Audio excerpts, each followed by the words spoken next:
My name is Yoga Hadiprastya,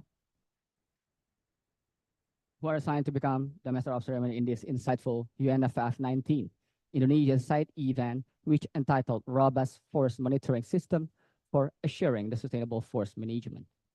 Before we start this event, you may kindly find a seat on the first 3 rows because we have prepared a beautiful Javanese traditional shadows puppet or wayang kulit as the merchandises of this event. Secondly, I would also further this moment to give a special shout out to His Excellency, Mr. Vice Minister of Environment and Forestry of the Republic of Indonesia, Mr. Aludahang, PhD, the Honorable Acting Director General of Sustainable Forest Management, Dr.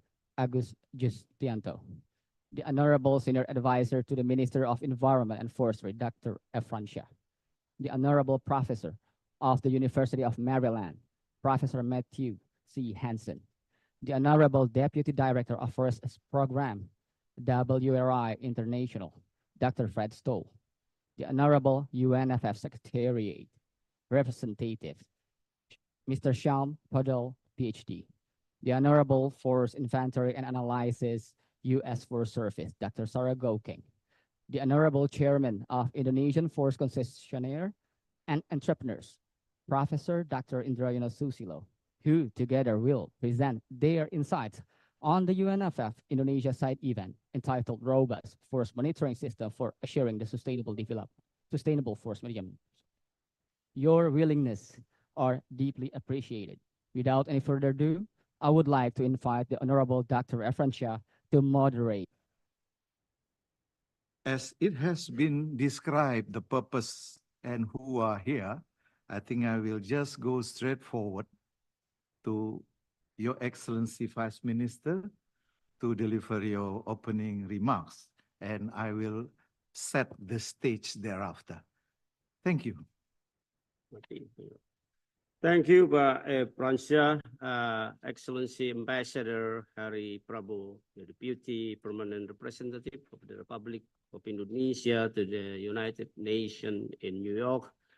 Our distinguished speakers, first of all, Mr. Fred Stoll, Deputy Director of Forest Program, World Resource Institute International, Prof. Matthew Hansen, Department of Geographical Sciences, the University of Maryland, Dr. Sarah Gooking, Forest Inventory and Analysis Manager of U.S. Forest Service and the United States Department of Agriculture, Mr. Sham Kapoudal, PhD Interregional Advisor of the United Nations Forum on Forest Secretariat, my colleague from Indonesia, Mr. Dr. Agus Justianto, Acting Director General of Sustainable Forest Management, the Ministry of Environment and Forestry, the Republic of Indonesia, Dr. Efransa, Senior Advisor to the Minister of Environment and Forestry, the Republic of Indonesia, as a moderator for this session. And last but not least, Professor Dr. Indroyono Susilo, Chairman of the Association of Indonesia Forest Concessionaires. Ladies and gentlemen, a very good afternoon to all of us. First of all, please allow me to extend to you all a warm welcome to this UNF19 side event on entitled Robust Forest Monitoring System for Assuring the Sustainable Forest Management. I would like also to express my sincere thanks to our colleague from the permanent missions of the Republic of Indonesia to the United Nations in New York for facilitating this session to strengthen the implementation of sustainable forest management practices, particularly from perspective of the forest monitoring system. Excellencies, ladies and gentlemen, to manage our forest sustainably, I believe that one of the key and critical factor is the forest monitoring system. Forest monitoring system play a vital roles in sustainable forest management by providing decision makers with actionable insight to preserve forests, combat climate change, and enhance livelihood. Several challenges to effective implementing the robust forest monitoring system are further classified into funding limitation, technical capacity issues, and data accessibility concern. Addressing these obstacles requires investment in technology, capacity building, and policy support. By having a robust forest monitoring system, there are several benefits that we could obtain, such as providing timely and accurate data for decision makers to prioritize conservation action, allocate forest resources effectively, and evaluate policy impact, promoting transparency and accountability through stakeholders' engagement. The forest monitoring system will foster accountability in sustainable forest management and providing early warning system, such as real-time monitoring that help forest threat detection, including deforestation, forest degradation, and forest fires, and so on. At these 19 sessions of UNFF 2024 Indonesia side event, I hope that all of us can share knowledge and expertise by delivering the lesson learned on the development, implementation, enhancement of forest monitoring system, either through state actors or from the non-state actors' experiences.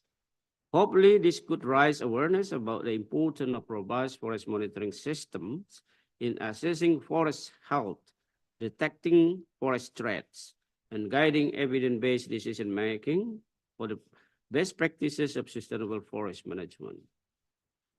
On this occasion, I would like also to reiterate the importance of data and information accuracy, particularly in developing policies that could significantly impact the global economy. For example, the EUDR policy, which is developed only based on macro or global parameters. EUDR policies must consider more parameters that and the needs for ground checking activities. This is what we can develop further through a robust forest monitoring system. Through a robust forest monitoring system as Indonesia, the United States Forest Services, WRI International, and the University of Maryland will share, we will all realize that there is a high level of complexity and it needs to be implemented carefully to avoid inaccuracies in formulating forest management policies. Excellencies, ladies and gentlemen, to conclude, a robust forest monitoring system could significantly support the implementation of sustainable forest management and ultimately the decision-making process to saving of forests and the planet. Thank you for your kind attention and active participation in this side event, and I wish you all a fruitful discussion and sharing session. Thank you very much. Wassalamualaikum warahmatullahi wabarakatuh. Waalaikumsalam. Oh, I officially, with all your blessing or support, I officially open this side event.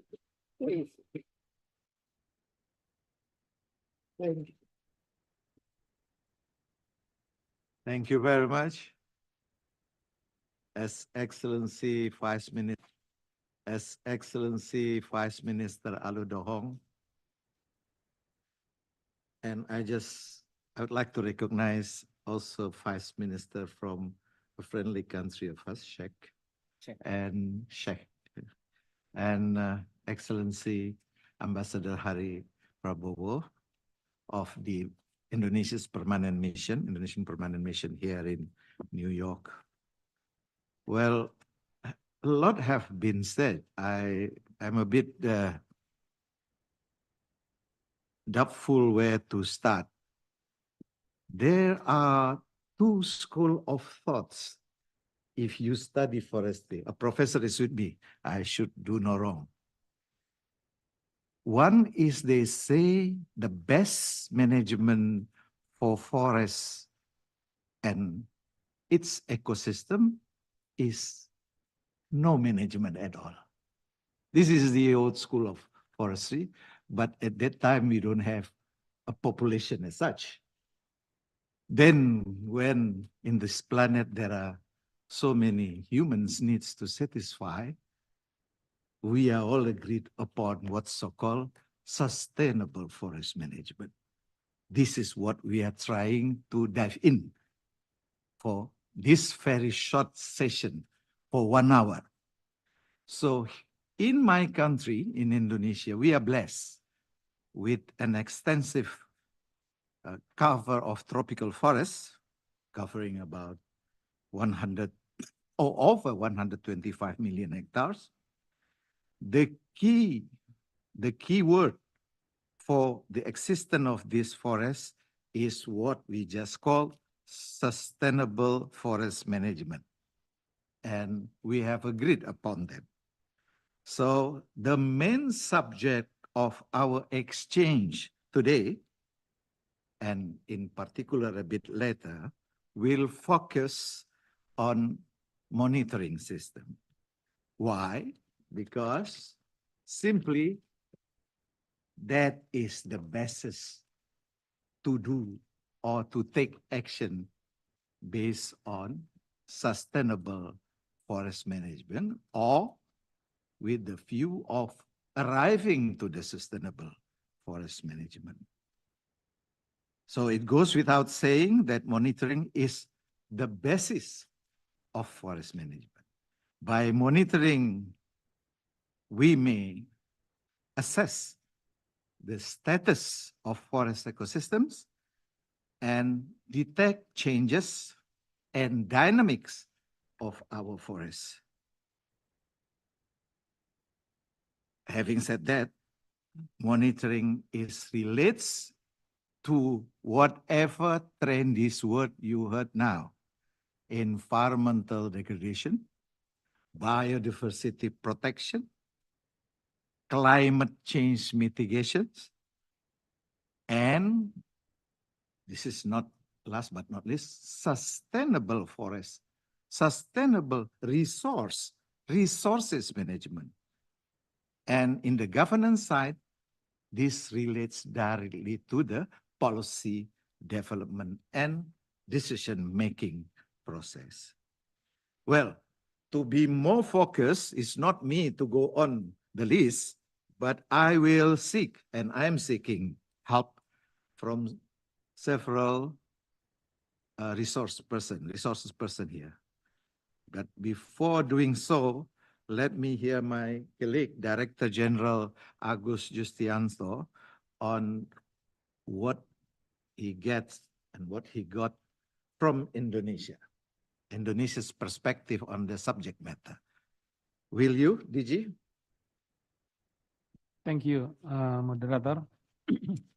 His Excellency Dr. Aldo Hong, the Vice Minister of Environment and Forestry, Excellency Ambassador Hari Prabowo, Deputy Permanent Representative of the Republic of Indonesia to the United Nations in New York, distinguished speakers, ladies and gentlemen, a very good afternoon. I'm pleased to meet you all at this sad event of UNFF19. On this occasion, I will deliver my brief presentation about the needs for robust forest monitoring system in ensuring sustainable forest management in Indonesia. Distinguished participants, ladies and gentlemen, when we deal with the forest and land monitoring in Indonesia, actually it means we deal with the 190 million hectares of land that cover by 208 scenes of Landsat images or 556 scenes of Sentinel-2A images. The total of Indonesia forest area is around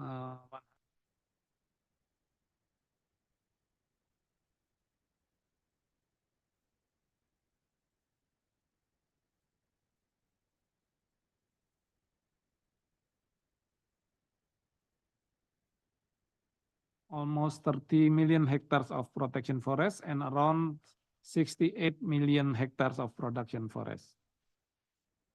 Indonesia commands satellite-based monitoring since mid 1970s of natural resources led by LAPAN, or Indonesian National Aeronautics and Space Agency. As a member of the Earth Resources Technology Satellite, or Landsat-1, LGSOWGs, Landsat Ground Station Operational Working Group Program. Several government institutions that being involved in remote sensing in Indonesia, such as LAPAN, BIG, or Indonesian Geospatial Information Agency, and the Ministry of Environment and Forestry. Next. Within decades, Indonesia had improved the quality of its land cover data. During the first period, we conducted land cover analysis in the period of 4 to 6 years, then improved to 3 years period from the year 2000 to the year 2009. Then annual land cover data since the year 2011, and then improved with spot data and monthly burn scar in 2017.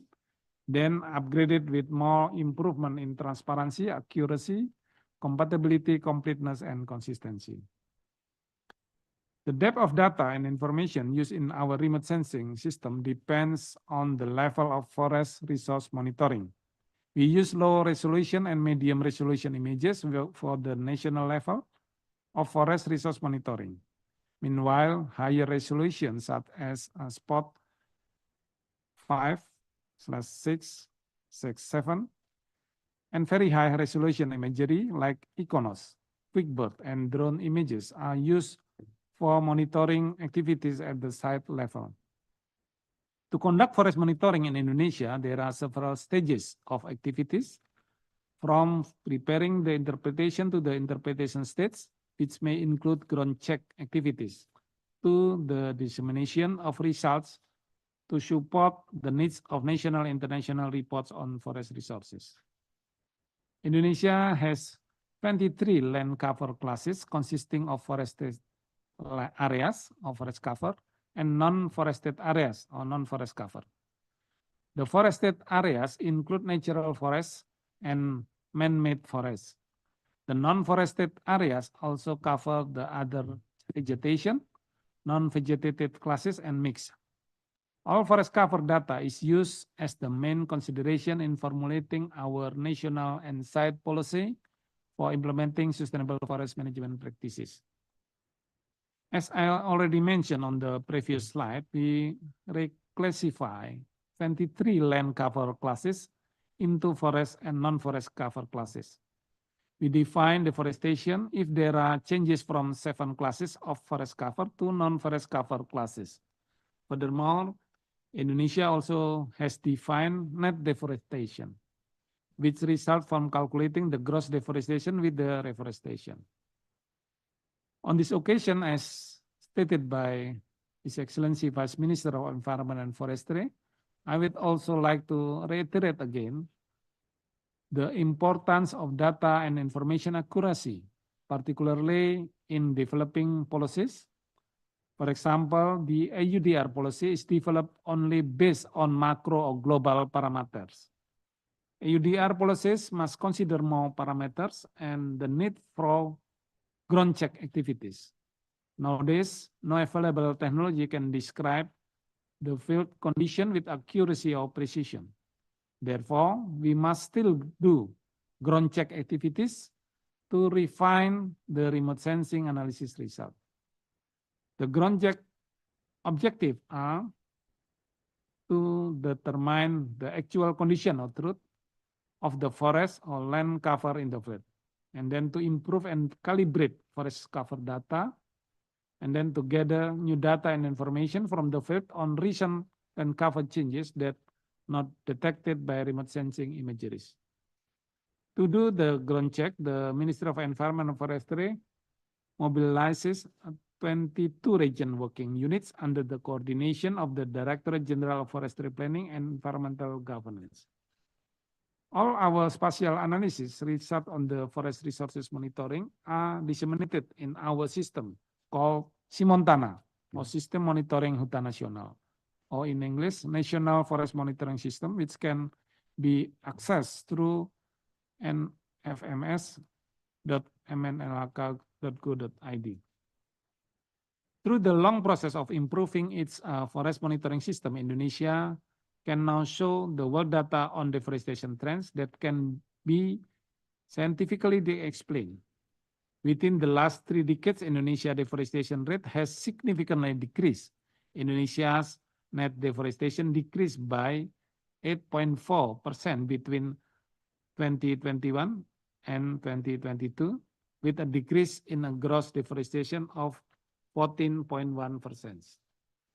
Through the wall-to-wall mapping method, with visual interpretation and consistently supported by the availability of data main source, we can now improve the method by applying the hybrid method, which can result in deforestation early warning information. To conclude my presentation, I would like to mention that based on our regulation and policies, Indonesia is integrating remote sensing technology with the Geospatial Information Network to monitor the forest and environment. This integration process is conducted by all governance agencies that produce geospatial information based on its authority. The Ministry of Environment and Forestry supplies monitoring data on forest cover, forest fire, mangrove ecosystem, peatland ecosystem, plantation, and greenhouse gas houses to the National Geospatial Information Network.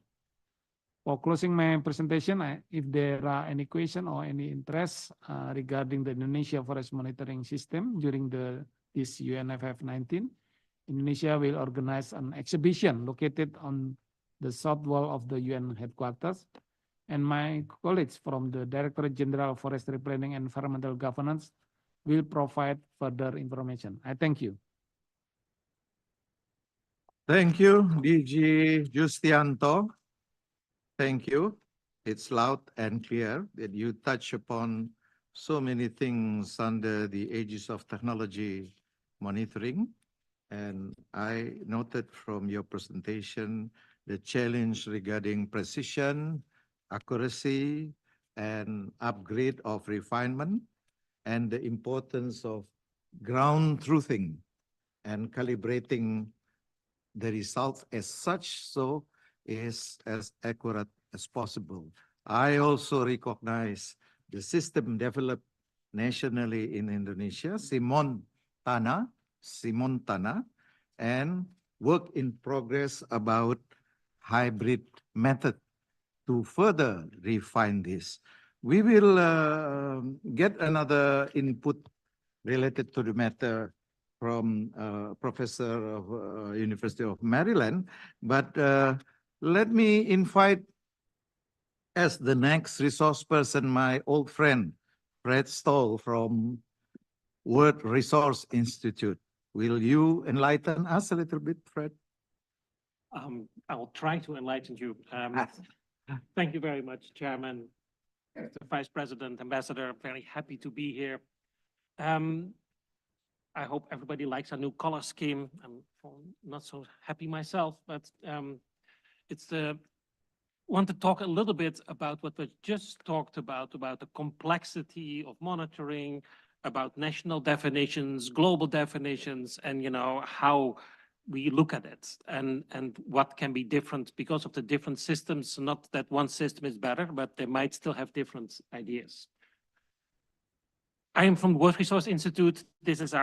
We are based in Washington, D.C. here in our headquarters, so just a train ride away. And we trying a lot of our work is focused on getting data and data into actions. So we are a lot on working with a lot of universities, and after me speaks Professor Hansen. We work already more than 10 years together with University of Maryland and Global Forest Watch to work on this global data, but you will hear that in the next talk.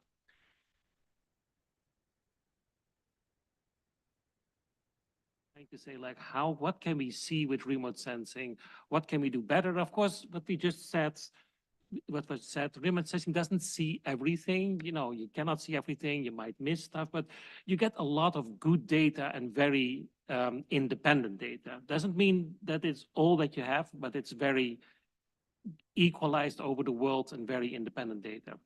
But it has its drawbacks, and we just heard some of them. That it's not always that it's the only resource that you need to have. Field work, information from local areas, etc., needs to be there too. So Global Forest Watch is one of those starts with its like global data. It works with the University of Maryland data, and as you can see, it just gets a lot of information from this annual data, but also weekly data to look at the global state of forests. This is from this paper. Matt Hansen, my next speaker, will talk more about it. This is his methods that he developed, and it started in 2014. And so we have annual data from 2000, and every year there's new annual data on the state of the forest. So that is a big change that we have. We can have every year, you can see changes in the forest that's happened. And that is a big up that we had from the FAO data. It's the only data we had globally, which was every 5 years, which was great. Was the only thing we had. Now we have something much more faster. And we do this data and this data development a lot. So we have two big processes. We have the Global Forest Watch, which is only focused on forest, and we have the Land and Carbon Lab that looks at all the other states, mangrove, peatlands, cropland, etc. But here I want to talk more about the forest part, and of course the forest in Indonesia as a focus. I was here already. I mean, this is one thing, how detailed data you can see here. You see here a forest, and you see that you can see that there is a road coming in this area. And it's just very detailed. It's a 30-meter resolution data. It gets in, this data comes in every week, and you can see that a forest is happening, it's developed here in this area. So again, think about global data and local data. This is globally available, which is still, surprising how good that is in this data. Again, it's not everything, we just heard it, but it is incredibly powerful that you can see this. This is weekly data available.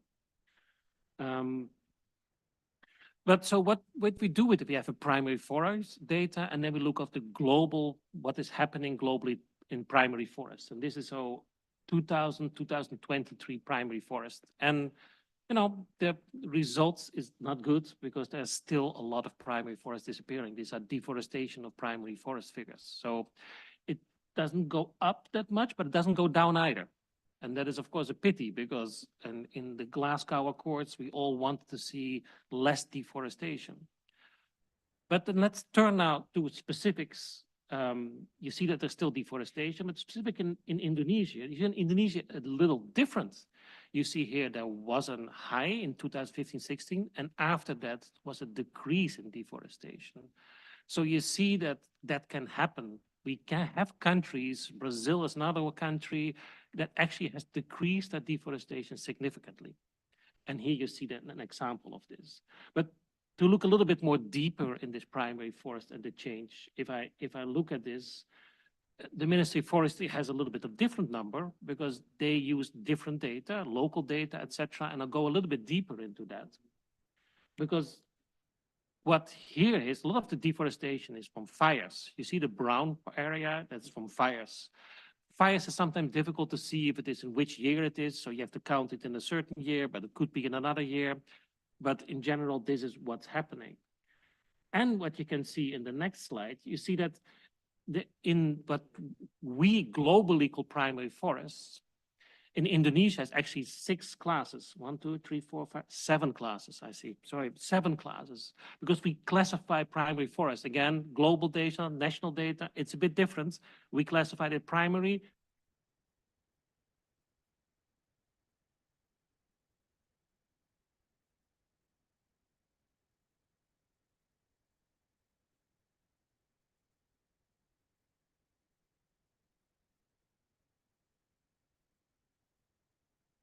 But the Indonesian ministry classed in different classes because it's national data. And that also means that's, so you get different data. Again, both good, but they are different. You have different results. And so that means also that some of the data is different, but it comes actually quite close together. The trends are the same. It's decrease in deforestation in Indonesia. And we hope other countries do the same. And it is an It is just different because park.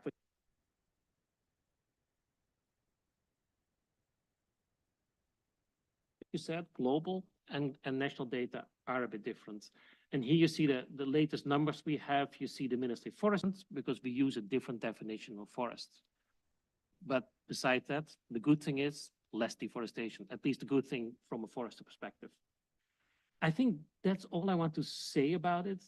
I think my next speaker, Professor Hansen, will go a bit deeper on the primary forest parts. But that's, I think, for the moment, my end here. Thank you. Thank you, Fred. Thank you for alerting us about the complexity of what we are doing and what we are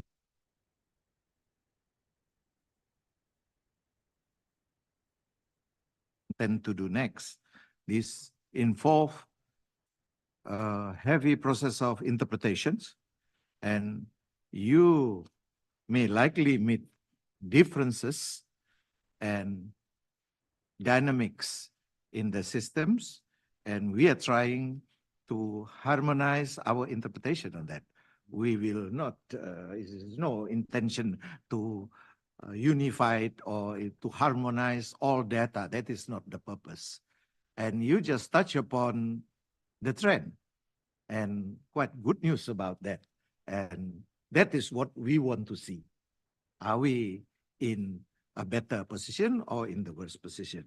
So distinguished participants, ladies and gentlemen, the idea of this side event is for sharing knowledge, because you see that we are going into a bit more technical here.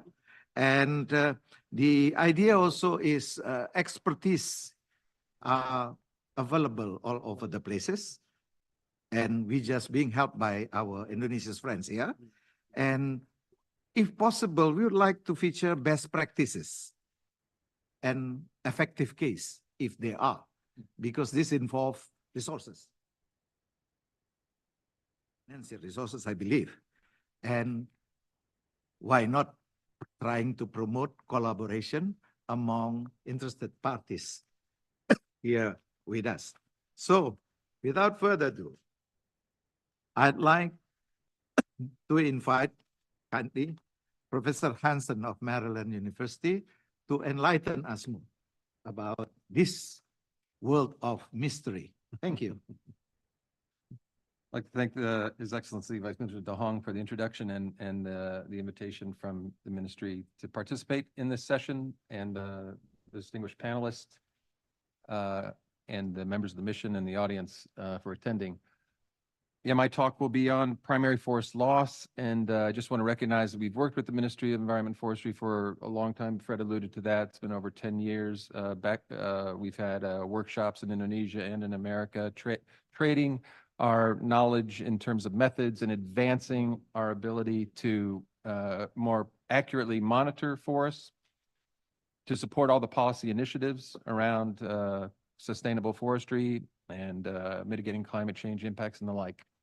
So I want to start with the maps that we made with Global Forest Watch, and first example of how do we compare rates of change across the planet to put countries in context.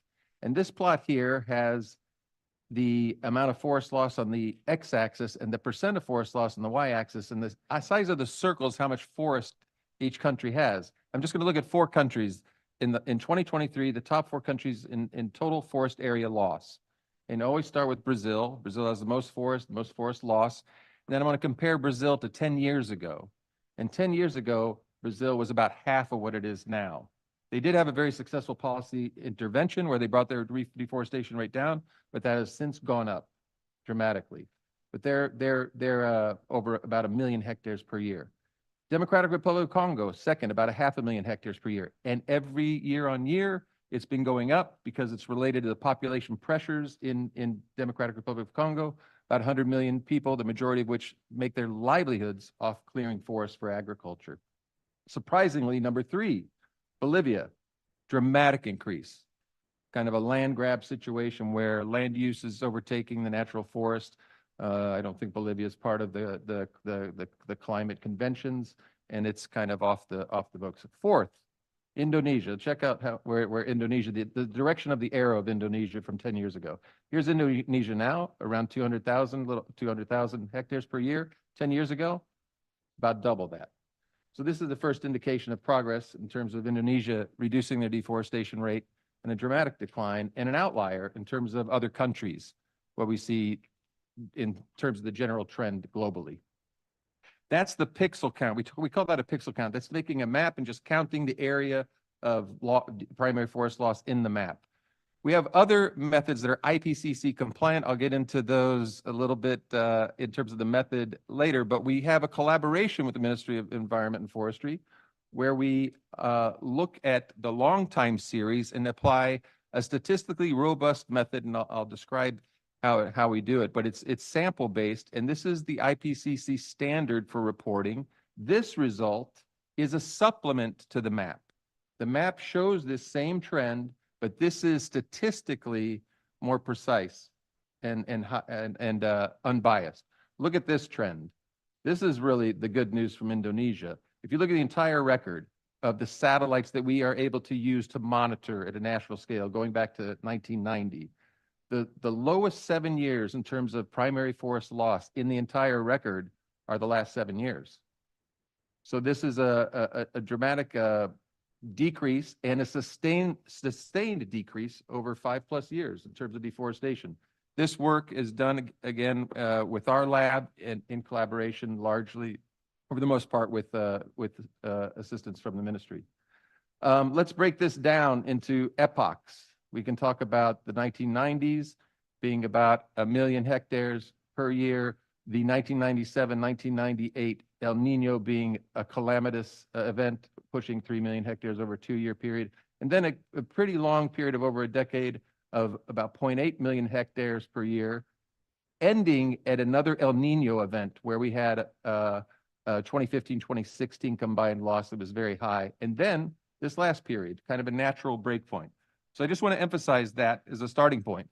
This is the establishment kind of a new baseline of primary forest loss in Indonesia. And the key question is how and can it be sustained or even driven down farther? 1/3 decline in primary forest loss, given the previous trend. If we look inside these 7 years, there's a little up and down. And I just want to mention that even though it's going up and down, we still have a general decline, even if we have a little increase this past year. And this is the key point. The yellow line is our map, our Global Forest Watch map. The green line is our sample-based estimate that is IPCC compliant. And they agree in terms of the relative rate. Good news. Now, this is a kind of warning because this is Brazil's data from their space agency, INPE, and then our data in green from the Global Forest Watch. And you can see in 2012, they reached a low. They went from a high of almost 30,000 square kilometers down to less than 5,000 by a policy initiative and governance and enforcement that brought their rate down to 2012 to less than 5,000 square kilometers. But after that, a relaxation and a increase to over 1 million hectares in recent years. So this is the idea that if you are going to have a policy intervention or governance that brings down your deforestation rate, it has to persist.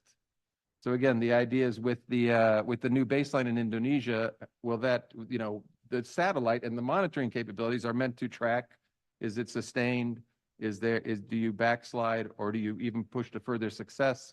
And so Brazil's a kind of a warning to that issue. Okay, guys, this is more technical. I'm sorry. But I just want to mention that we use sample-based area estimates to supplement our mapping. And so it's really important that we do both. And we've been in collaboration with Ministry of Forestry, again, like I said, for over a decade, working on both methods. But basically, the map serves as a targeting mechanism against which you throw samples to find the forest loss, and the samples are interrogated by experts, and I want to highlight Simontana and the long tenured staff there that have high expertise in interpreting imagery, assigning the categories of land cover and land use in the forestry sector and outside, and tracking this. This expertise in other countries is ephemeral or non-existent. I mean, the Ministry of Environment and Forestry, we've known the same people for over a decade, and it's great to have this kind of, I say, sustained capacity at a high level over time. So just real quickly, if I may. Yeah. Am I running out of time? Yes. Okay, I'll end right there. We have these secondary methods that are sample-based that are the definitive story of the decline in deforestation, and I think that's the good news from deforestation, that we have the IPCC compliant methods verifying the decline in a robust manner. Thank you. Thank you, Professor Hansen. It is very helpful. I think I have nothing to say because it's self-explanatory, and it's very clear, and it gives us a bit encouragement that we are on the right stand, and we will continue our best to pursue this. Well, I think we need still to underline the importance of implication of all this when we do policy interventions at any moment during the governance time of forests and forest ecosystems. We are a bit, as usual, but running out of time, and we would like to hear from our colleague in the United States, and we would like to invite Dr. Sarah Goking, to give us a little bit note about what's going on and what happened in US and what is US experience for a long decades.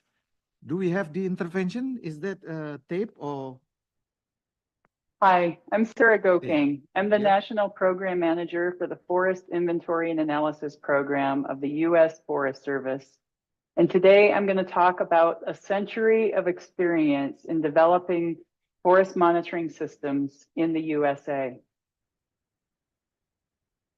In the late 1800s through the early 1900s, significant amounts of timber were removed from the forests of the southeastern and northwestern parts of the United States. There was growing concern that the nation might actually run out of wood. So there were public appeals made to Congress to create forest preserves and then to provide funding for a nationwide forest inventory. In 1897, the Organic Administration Act established national forest preserves in the United States. It also included provisions for the inventory of Forest Service lands.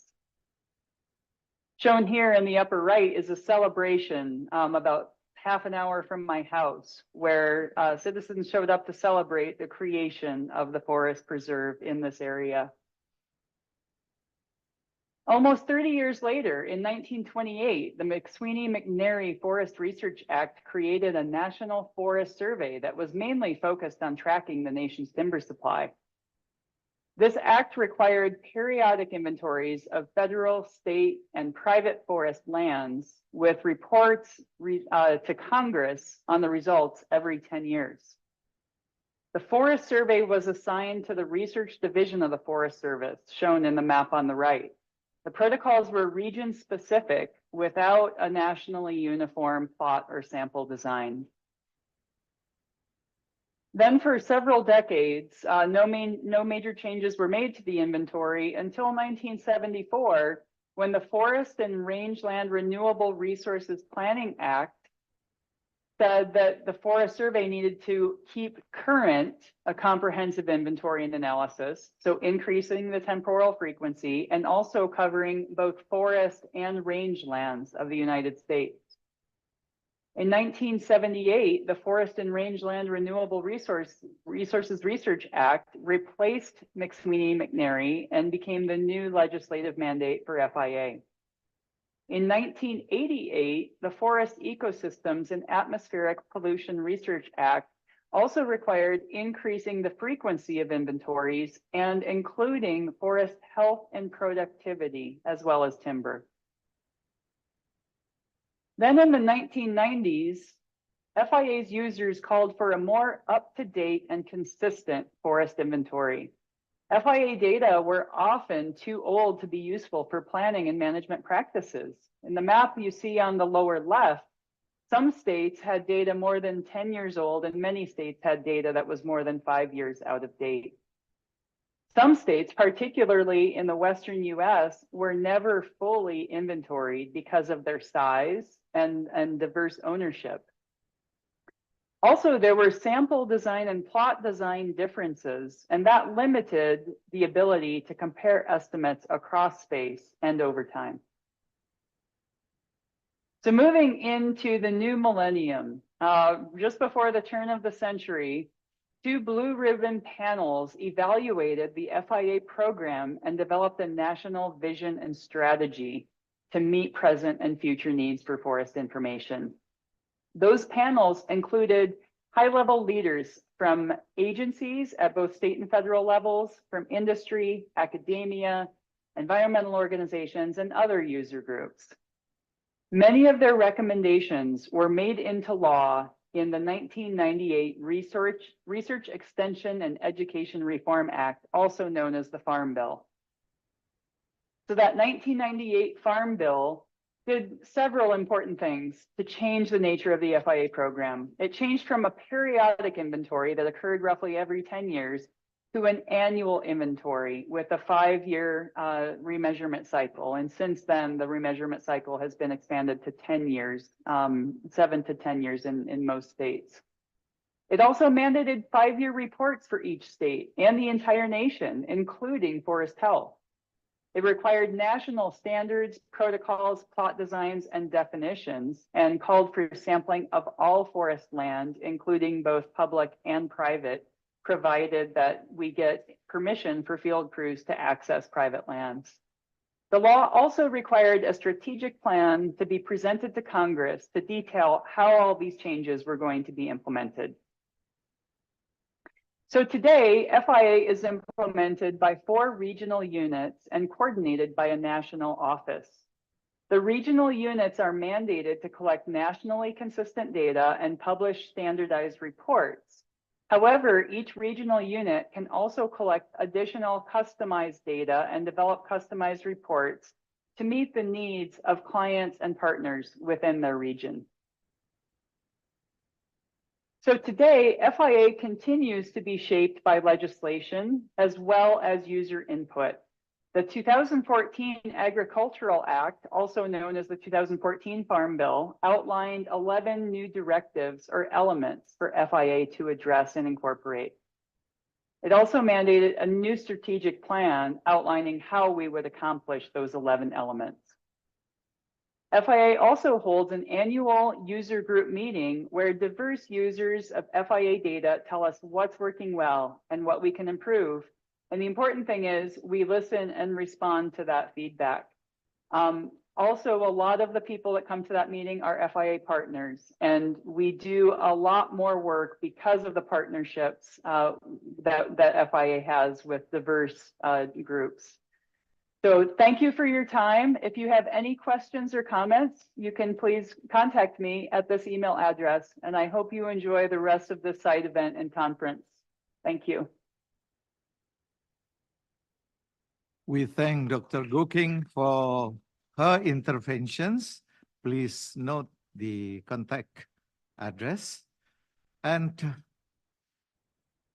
I'd like to seek a kind of favor from my colleague, Dr. Shampodel, if you could shift to the last so that you could help me with a little wrap up of key message so that we will have tapping from Professor Susilo.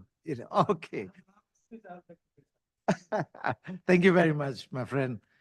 Can we have a taping from Professor Indrayono, who is the chairman of Indonesian's forest concessionaire?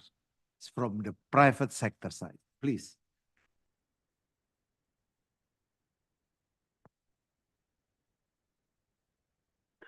Good afternoon, ladies and gentlemen. Forest monitoring systems play a vital role in sustainable forest management. By offering decision makers and forest management unit actionable insight to manage and preserve forests, combat climate change, and enhance livelihoods. Due to the large area of forest monitoring system, multi-stakeholder participatory approach are needed. The effective implementation of robust forest monitoring system requires support to appropriate technology, capacity building, and policy. There are several activities on the ground implemented by a concession unit on the application of forest monitoring system. Number one, forest boundary determination. Based on government regulation number 23, 2021 on forest management and Ministry of Environment Decree number 7, 2021 on forest planning, the change of forest utilization and forest function and utilization of state forests, both regulations are the derivative of number 11, 2020 on job creation. The activities of forest boundary in the concession areas enable to use satellite imagery. This approach can be extended for forest boundary existence monitoring using satellite technology. Number two, annual working plan monitoring system. According to the regulation, the concession should report implementation of annual working plan in the field, both harvesting and plantation progress. Currently, the utilization of high-resolution satellite imagery and drone technology has been adopted by some concession to monitor the progress with high accuracy. The decision maker will easily and effectively evaluate the performance of concession unit, referring to data from satellite and drone. Number three, forest fire prevention and suppression system. Compilation and management of data, hotspot and weather forecasts are very critical for forest fire prevention and suppression system. Some of the concession units have developed situation room utilizing satellite, thermal infrared camera, and compiled data as part of integrated forest fire prevention and suppression system. In the context of suppression approach, forest management unit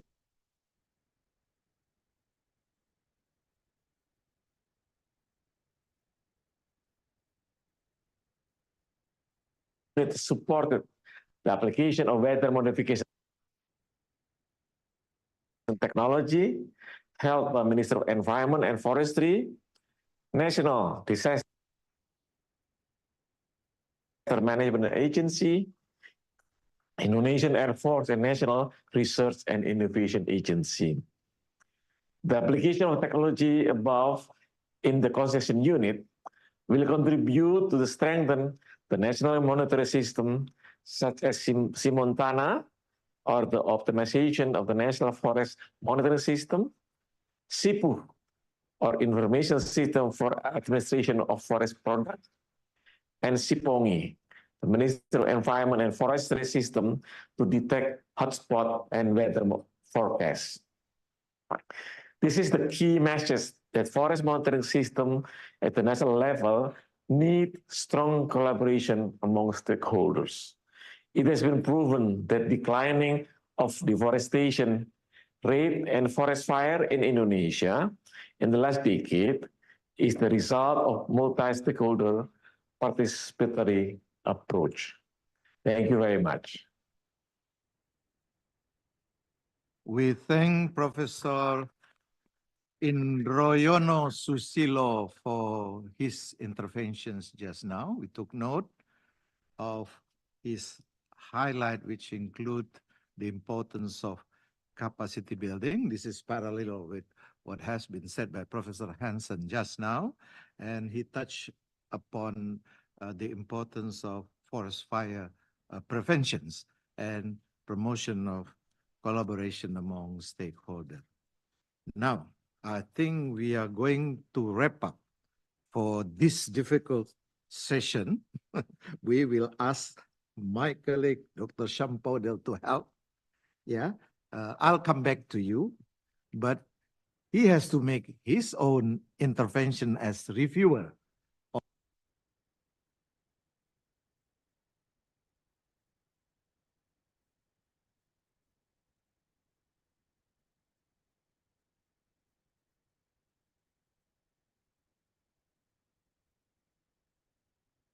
Of our session.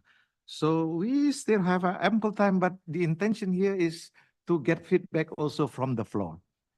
Dr. Podel, please, of UNFF Secretariat. Thank you very much. I recently joined UNFF, so I used to work in the field most of the time in many countries. I'm a forester basically. Your Excellency, Vice Ministers, distinguished delegates, ladies and gentlemen, on behalf of UNFF Secretariat and Director Juliet Bao, who could not be here today because of multiple other, commitments. I would like to thank you for inviting us in this very valuable, very topical and important side event. And thank you very much for all those very excellent presentation. Being a forester and once a student of remote sensing, I thoroughly enjoyed all your presentations.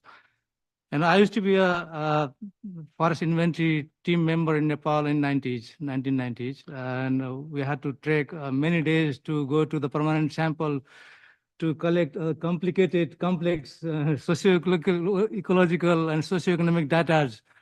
And it took so long time, and it's a complicated analytical tool. Those days, we didn't have this kind of technology and science.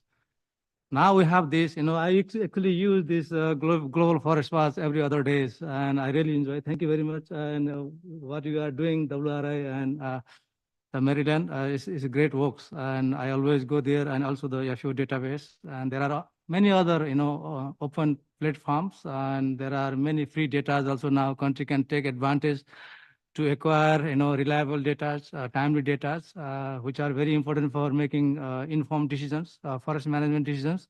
Being a forest manager, I know, when you go to a forest and you want to start your forest management, what you need data, and you need to start with your monitoring. So reliable, consistent, and accurate data is a fundamental for any forest management decisions and policy making process to make informed policies. Also, learning that Indonesia has adopted, of course, you have a vast forest areas of more than 120 million hectares. Using science and technology is the only way to get timely and accurate data. And it's great to learn that you have adopted that.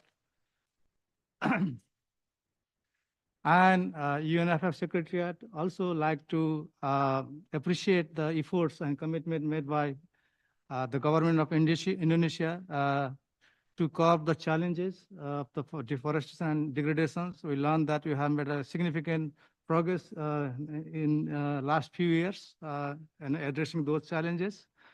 And we can learn this from this side event also. Indonesia's forests is the interest of the global communities, having one of the largest tropical forests in the world and also peatlands that store significant amount of carbon and also has the implication for the global climate. Application of technology for forest policy and management decision is a typical example of science and policy interface. You can see that we have a scientist here, we have a policymaker here. So this interface is very important for advancing the sustainable forest management and achieving our global forest goals. UNFF Secretariat urges all the members of Forum to bridge the gap between knowledge and actions through interdisciplinary collaboration by leveraging scientific insight and fostering collaboration among researchers, policymakers, and development practitioners for sustainable forestry, which is important to accelerate the advancement of UNSPF, United Nations Strategic Plan for Forest. UNFF Secretariat would also urge the member state to announce its voluntary national commitment. I'm just reiterating, I think you have been hearing that, in accordance with the strategic plan to strengthen the national commitment and submit national report to the Forum to assess the progress towards the achievement of the global forest goal and targets. Thank you very much for inviting us again, and it's great to be here. Thank you. Thank you, Dr. Podal. Thank you very much. I think all the speakers as well as the reviewers are in line. And may I check with the floor? Is there any feedback from first two questions, left wing and right wing? Is that anybody would like to contribute comments or knowing any other best practices? If none, oh yes, Indonesia. Thank you, moderator, and thank you for every source person. And it's very interesting to have to know the reality of the forest resources in Indonesia and also in the world. As you may know, my question is to Dr. Fred Stoll and also Professor Matthew Hansen regarding to the European Union Forest Observatory that they got. They have a reference from the World Resource Institute, and also they got the different methodology with Indonesian regarding to the definition of the forest and deforestation. My question is how accurate the European Union Forest Observatory comparing in the current situation in Indonesian map with in the forest, and probably is there any because they are in the process of try to observe, they want to finalize the European Union Forest Observatory or the map that for the baseline of the AUDR. So it is important for us to know how accurate they are in the term of the deforestation. Thank you. Thank you for the question. Yeah, we visited the Joint Research Center, who developed this the data from the EU Forest Observatory last month, and they used many different data sets, but they used also the University of Maryland data, GFW data, and did them together. We have not done yet an accuracy assessment. We were thinking about doing that. The Joint Research Center brought out a different data set, the tropical forests layer, which is a different data, but brought it out 2 years ago. And we were just comparing those two data sets when this new data came out. But it's a very good point to make. We haven't looked at that yet. We know that the data sets are a bit different. I also know that the Joint Research Center, their data is really guidelines. They do not make their data compulsory for any country to use, but it is a data set out there. We haven't done much detailed yet on that, but it's something on our mind to do. I don't know if Professor Hansen has something to add. I mean, I'm thankful I'm not in the policy domain because it's a bit tricky, and using the UN FAO's definition with and having that, which is a minimum mapping unit of 0.5 hectares, with satellite data that is increasingly more detailed, becomes a bit of a challenge to implement a kind of a traditional forestry definition that is based on looking for areas, not change. And we're interested in change. And when you start looking at big areas, you can sometimes miss change because the mapping unit is bigger than your scale of observation, let's say. So I do think just from the science perspective, implementing a monitoring system with that definition could prove to be a challenge, but it's nice to know that also it's not compulsory, more as a guideline, and I think that's a good signal. Thanks.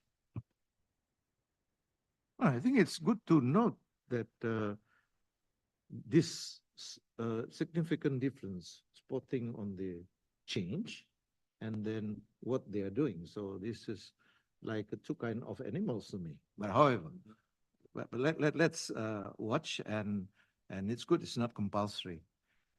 Can I invite another intervention? Please do. Do you have a microphone, sir? Please.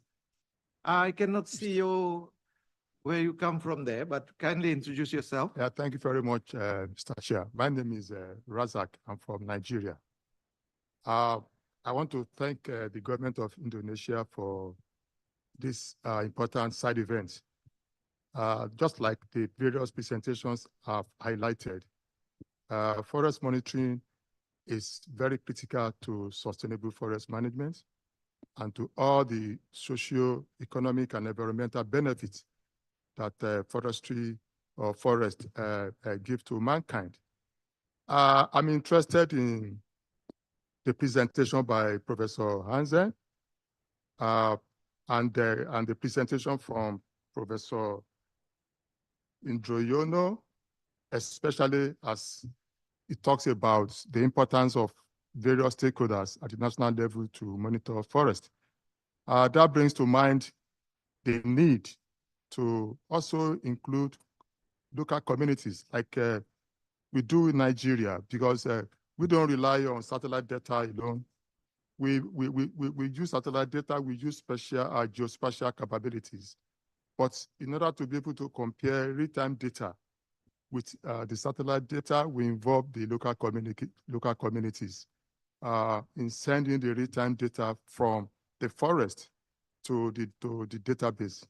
So to that extent, I will want Professor Hansen to shed more light on the data used for the global assessment, bearing in mind that countries have different forest definitions. The thresholds, I understand, vary from countries to country.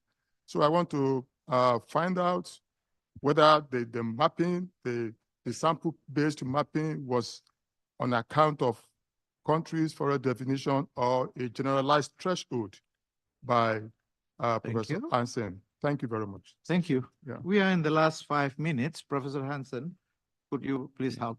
Thank you. Thank you for the question. The key thing in terms of democratizing methods is that we need free and open data streams, data sets. So NASA's Landsat series, ESA's Sentinel-2 series of data, these are generically available for countries, and everyone can avail themselves of the same input data. And that's important because that means you can share methods and develop long-term monitoring schemes. And Pagus here described the use of Landsat for the Simontana work.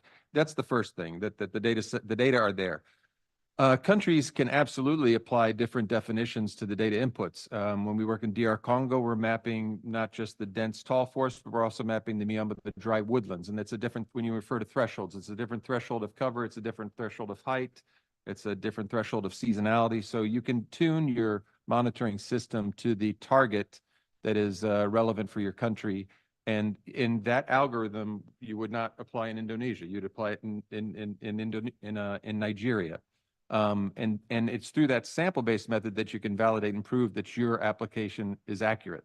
So it's very important that you just don't make the map, that you do the second step to show that the result is useful for decision support and policy input. So the system's flexible, the data allow themselves for customized use by country.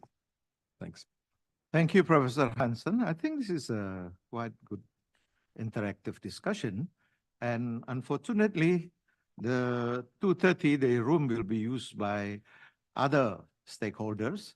So I would like to thank all the speakers and reviewers and all of you for being with us today. Thank you. You are all great. Thank you very much. And the subject is very interesting. Thank you. Ambassador Hari Prabowo, do you want to say things? Please do. Thank you very much, Pak Irfansyah, my teacher. And again, thank you very much, Excellency Vice Minister, and all the distinguished speakers, as well as all the distinguished guests and representatives. I think it's been a wonderful discussion, gives lots of important insights. And I think I'm not really an expert in this field, but I think one key message that is, that seems resonate to me is that in our efforts towards the same goal, which is sustainable forest management, there are different approaches that countries can take. There is no one size fits all. But the most important thing is to ensure that it leads to sustainability. So it leads to both conservation, but as well as enhance prosperity for the communities. I believe, I hope this is the correct understanding, being, again, non-expert on that. But again, thank you very much. And I hope this side event has been useful to all the participants. Thank you once again.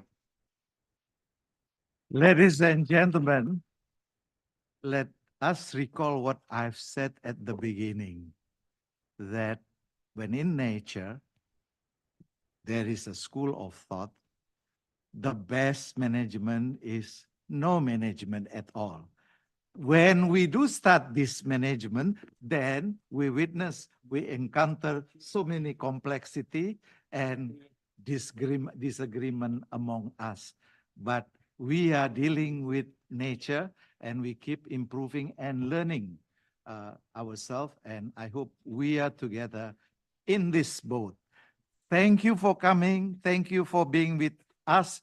Stay becoming a friend of Indonesia. Thank you very much for your support. Bye.